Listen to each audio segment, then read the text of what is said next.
सिद्धि की शादी के बाद वो ससुराल चली जाती है। पीछे रह जाती है भाभी रानी। सिद्धि के ससुराल जाते ही भाभी कहती है, अरे वाह जी वाह, सारे कपड़े मेरे। हाय रे पैंट, अरे वाह वाह, मजा आ जाएगा। अरे ये सिद्धि की अलमारी के सामने खड़े होकर क्या बड़बड़ा रही है? जा जाकर देख मेहमानों को विदाई की मिठाई मिली कि नहीं। अब हाँ माँ जी, क्यों नहीं, लेकिन पहले कपड़े तो बदल लूं। अब रानी आ जाती है सिद्धि के उन कपड़ों में जो वो ससुराल जाने से पहले घर छोड़ जाती है। अरे रानी, कुछ दिन रुक जाती। अरे ये तो सिद्धि बिटिया को मैंने ही दिया था, बड़ा ही फबता था उस पर, तुझ पर तो कुछ खास नहीं लग रहा। अब वो ना मेरे सारे कपड़े गीले थे तो सोचा पहन लूं। वैसे भी सिद्धि को कौन सा भी पुराने आउटडेटेड कपड़ों को पहनना है। वैसे भी ये सूट तो मैंने तभी पहना था, वैसे खास है भी नहीं ये। हाँ ठीक है, लेकिन ना मेरी सिद्धि पर तो जमता था। सारे मेहमान चले जाते हैं और सिद्धि ससुराल से मायके पहली बार आती है। अपना घर, अपना कमरा, अपनी अलमारी। ये बोलकर जैसे ही सिद्धि अलमारी खोलती है तो सामने उसके कपड़ों की जगह कुछ और ही रखा होता है। माँ, ओ माँ, जरा कमरे में तो आना। सास और रानी वहाँ पहुँच जाते हैं। रानी ने पहनी होती है सिद्धि की जींस और टी शर्ट। अरे भाभी, ये क्या? ये तो मेरी बड़ी ही महंगी टी शर्ट है, इसे आपने घर में क्यों पहनी है? अरे बहुत मिलती है दीदी ये चौक की मार्केट में, 150 में। ओ भाभी प्लीज, ये एरोपोस्टल है, 2000 की एक टी शर्ट। ओहो, 2000 में तो दीदी 4 साड़ी आ जाए। अब क्या बोलूं? भाभी, ये मेरी अलमारी में छोटू के कपड़े, तो मेरे कपड़े कहाँ हैं? मेरी अलमारी में? अब दीदी आपको कौन से पुराने कपड़े पहनने थे?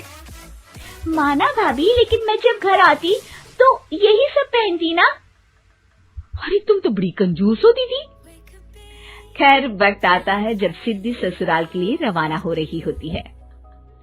अरे रानी, अंदर से सिद्धि का गिफ्ट ले आ, लड़की पहली बार ससुराल से मायके आई है। रानी अंदर जाती है और एक सिंपल सी साड़ी लेकर बाहर आ जाती है। ये लीजिए माँ जी। सास बेटी को गिफ्ट देकर ससुराल भेजती है। अगले दिन रानी एक सुंदर सी साड़ी पहनकर सामने आती है। अरे रानी, ये तो वो साड़ी है जो मैंने सिद्धि को देने के लिए दी थी जब वो ससुराल ले जाती, लेकिन ये तूने कैसे पहन ली? अरे माँ जी, ये साड़ी तो मुझे बहुत पहले से ही पसंद थी, लेकिन चिंता ना करिए, मैंने सिद्धि के लिए भी अच्छी सी साड़ी दी है। हाँ। तभी सिद्धि का फोन आता है। क्या माँ, कुछ अच्छा तो दिया होता ससुराल ले जाने के लिए। अरे पहले दिखा दिया होता। ये चमकते हुए पैकेट में नौकरानी वाली साड़ी मत दिया करो माँ। अरे बेटे, वो तेरी भाभी ने ना गलती से उससे पैकेट बदल गया। हाँ, मैं कल ही तेरे भाई के हाथ से तेरा वाला पैकेट भेज दूंगी। अरे रहने दो माँ, आई एम श्योर भाभी ने अभी वही साड़ी पहनी होगी जो तुमने मेरे लिए रखी थी। तुम तो समझ नहीं पाई उनको।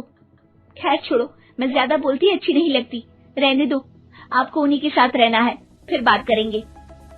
सास को रानी पर गुस्सा आ जाता है। वो उसके कमरे में जाती है जहाँ वो शादी का एल्बम देख रही होती है। रानी, मार्केट जाकर एक ऐसी ही साड़ी लेकर आ, कल प्रतीक जाकर सिद्धि के घर दे आएगा।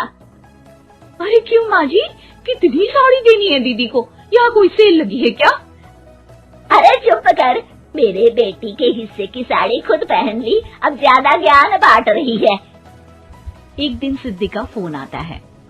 माँ, मेरी सास ने आज सबको खाने पर बुलाया है। सारे लोग सिद्धि के ससुराल पहुँचते हैं। खाना खाकर वो लोग निकल रहे होते हैं कि सिद्धि की सास सभी को गिफ्ट देती है। अरे बहन जी, बेटी के घर का खाना खा लिया, यही बहुत है जो आप ऊपर से गिफ्ट भी दे रही है। अरे बहन जी, आप भी कहाँ इन बातों पर विश्वास कर रही है। सास सभी को गिफ्ट देती है, लेकिन रानी को जो साड़ी देती है वो अजीब सी हरे रंग की लाल रंग के बड़ी छाप वाली होती है। अरे छी, ये कौन पहनेगा? सासू माँ को तो जरी वाली इतनी सुंदर और मेरे लिए ये नौकरानी वाली। अरे भाभी, दरअसल मैं जब भी घर आती थी आप वापसी में ऐसी ही साड़ी देती थी ना, तो माँ ने सोचा कि आपको आपकी पसंद की ही साड़ी क्यों ना दी जाए। बेचारी रानी, बोलती भी तो क्या।